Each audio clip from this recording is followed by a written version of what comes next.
Baba Yaga. John Wick himself is coming man. to the big gaming screen, boogeyman. everybody. Trailer launched yesterday, state of play, obviously. Developed by Lionsgate Entertainment as well, which is nice, and Saber. Saber Interactive, sorry. Saber, I'm pretty sure, were the people that made Horizon Zero Dawn, so the graphics are probably going to be banging. It's a AAA game, which is a controversial thing to say these days.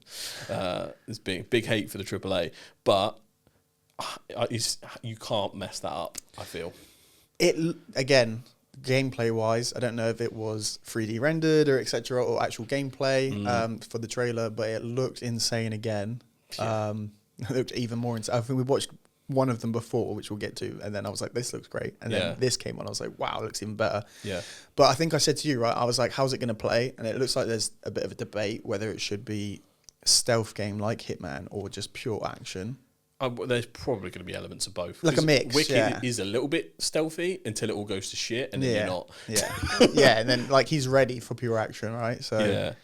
And I think a lot of it will... all of this is going to come down to gameplay and how it feels, because we know this is a concept that's like hard to fuck up, right? You're a badass that's killing people.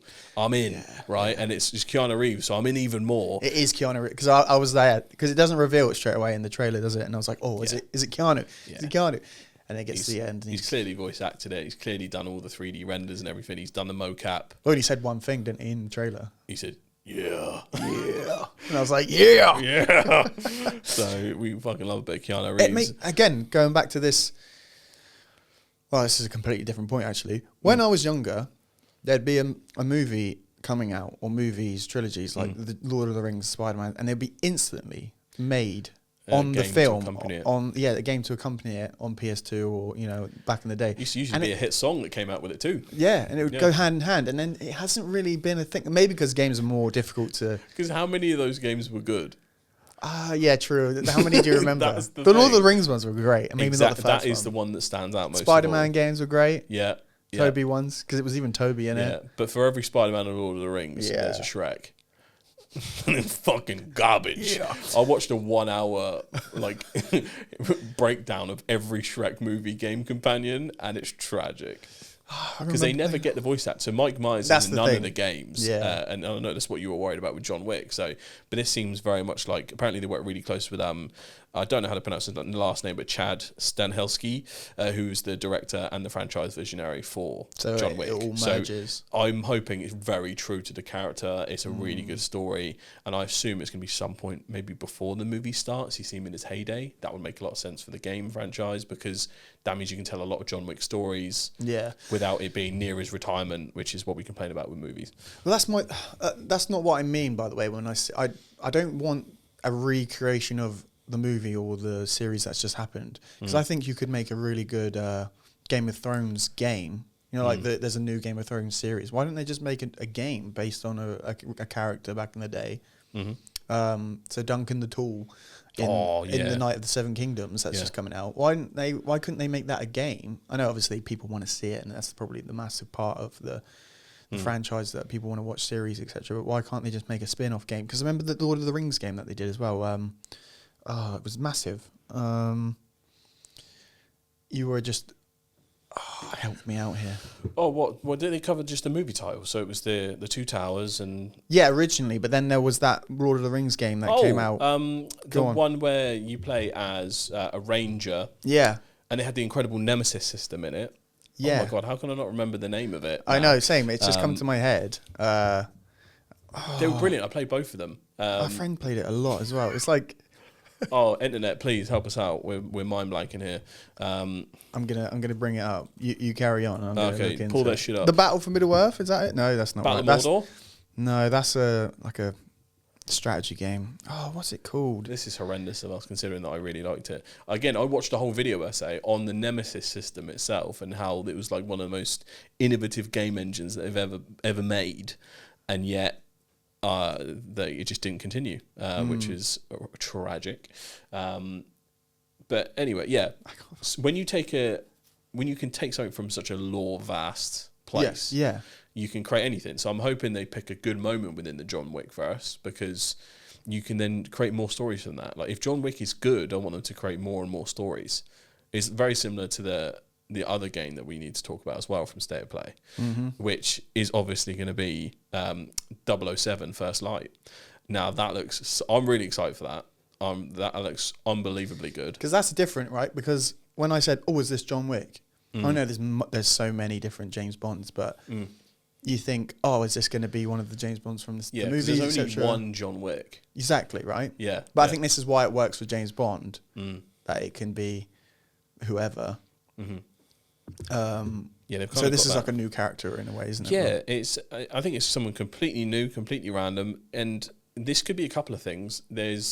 It could be a sneaky theory of testing someone who could be the next James Bond. And I actually think it's probably a good idea to pick someone we've never seen before to be the new live-action James Bond. Yeah. But I want to give new chances to new actors that can kick ass. I don't want to just randomly select like an Idris Elba or a Liam Hemsworth or something, and then he's the new James Bond. Like I want new fresh blood in this, right? Yeah. And for all we know, the guy that's playing 007 in this could be the new live action guy, but that's more of a conspiracy theory on my end. No, there's no way. It does look like more of like a Uncharted action, maybe a mix with a bit of Hitman style thing going on there, which will probably be very similar to John Wick, but probably more like cinematic action set pieces. Yeah. And I'm loving that. That is my type of game to a T. I've been needing something like an Uncharted for years. And I'm hoping this gives me my fix, man. I need my fix. Yeah, and it looked insane again. There's graphics wise for the James Bond game. Next level. Is that going to be stealthy, pure action? Is it going to have a Hitman vibe? I mean, he's a spy. There's got to be some stealth going on. I really hope they go a little bit down the route of The Witcher, actually. I want different routes of conversation. Like, if I want to have to fool people live. Weirdly enough, the closest thing I've played to that is... I think it was Call of Duty Vanguard. Really?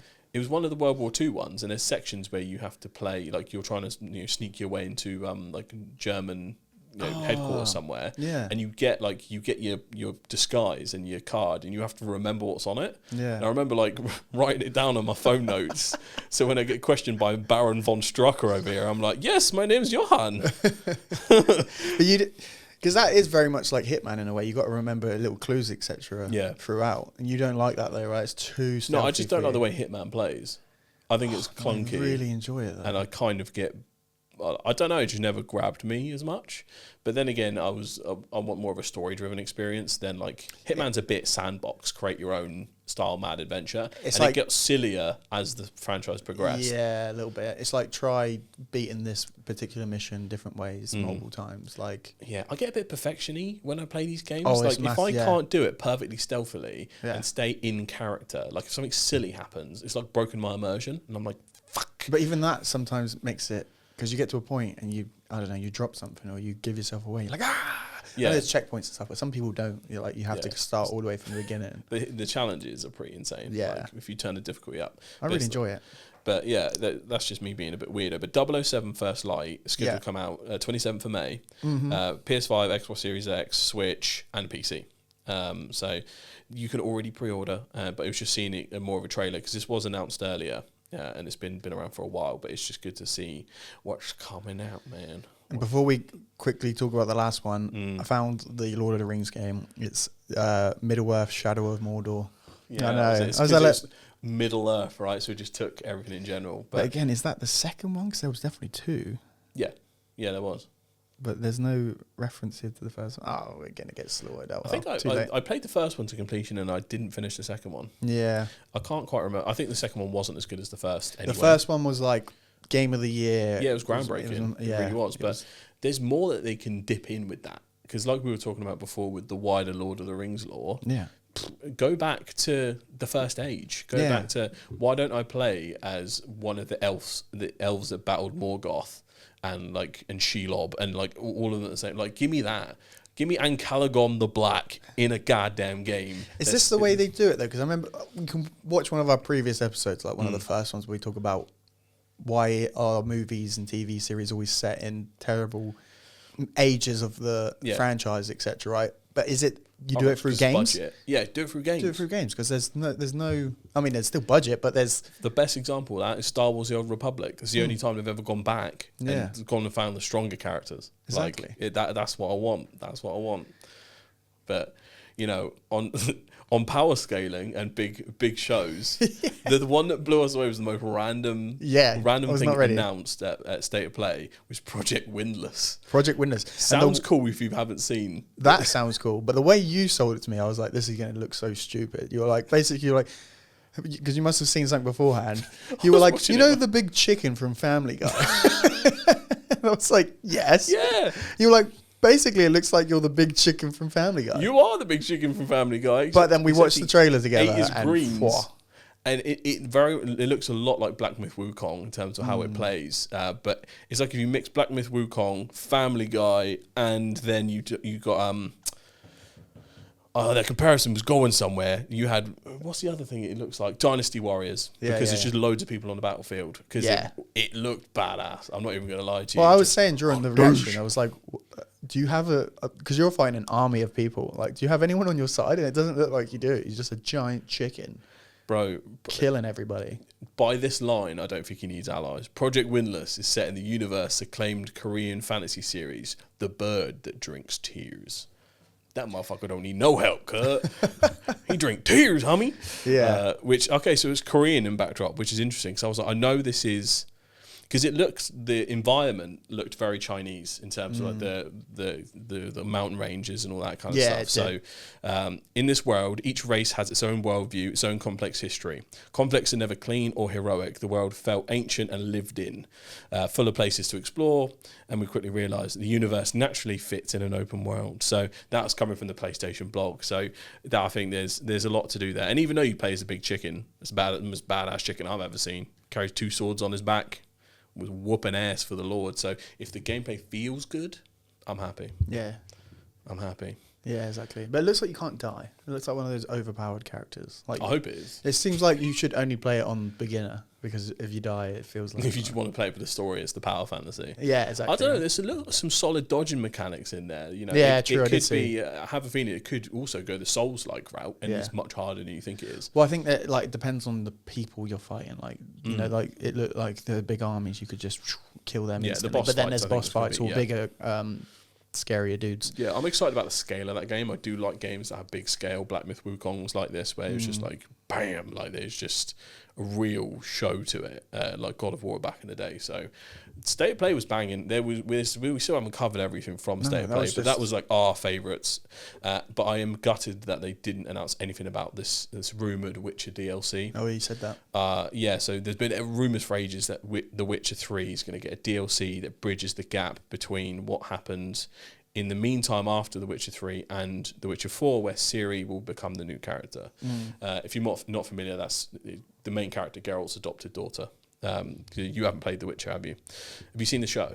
No. Okay, cool. So you're completely novice to it. But greatest franchise of all time. Really? One of, yeah. Okay, yeah. One of. So I'm not even sure if I could pick my top 3 favourite games and put them in an actual order, but I literally said today I wish I could erase my memory just to play The Witcher 3 again. Yo.